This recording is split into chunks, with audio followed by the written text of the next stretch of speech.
आज मुझे भी खतरा है, आप खतरे में नहीं हो खाली, मुझे भी खतरा है। और जब वो बंदूक लेकर आएगा ना, तो किसने गंगा में पहले स्नान किया ये नहीं पूछेगा,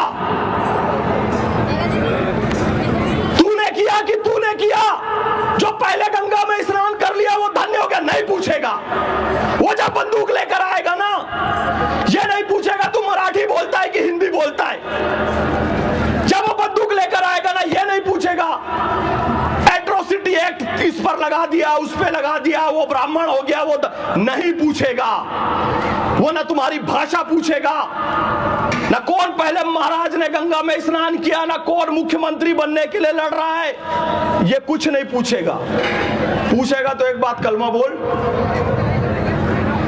क्षमा चाहूंगा माताएं बहनें बैठी है, चड्डी उतार, ये पूछेगा। शर्म आ रही है मुझे भी बोलने में, लेकिन पूछा कि नहीं पूछा?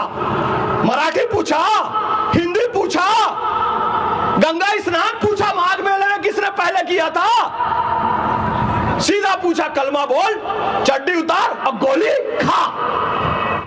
नमस्कार। एक मुस्लिम एक कहते हैं कि गोली मारने वाला कलमा ही क्यों पूछता है और दूसरा कुछ पूछता नहीं। वो ये नहीं पूछता कि गंगा में पहले किसने स्नान किया और गंगा में बाद में किसने स्नान किया और किसने स्नान नहीं किया। और ये नहीं पूछता तुम जाट हो, तुम पंडित हो, तुम हरिजन हो, तुम गिरिजन हो, तुम एससी हो, तुम एसटी हो। वो ये नहीं पूछता, वो पूछता है कि तुम्हें कलमा आता है क्या? नहीं तो नहीं आता तो गोली मार देता है। क्योंकि जब जम्मू कश्मीर के पहलगांव में हुआ था तब यही पूछा था तुम हिंदू हो या मुस्लिम हो। तो जो बता रहे थे तो उनको बोल रहे थे कि चड्डी खोलो, हमें देखने दो तुम हिंदू हो या मुस्लिम हो।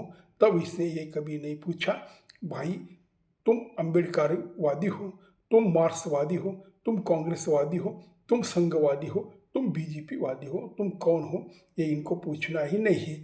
इसीलिए कुंभ मेला में किसने आगे स्नान किया, किसने पीछे स्नान किया, माघ मेले में कौन सा शंकराचार्य स्नान पे गए थे और किनको स्नान करने को नहीं मिला, और उनका जो अधिकार था पहले स्नान करने का, वो टाइम दूसरे कैसे चले गए, इसलिए वो उपोषण पे बैठ गए और उसने यूपी के मुख्यमंत्री को गाली देना शुरू कर दिया।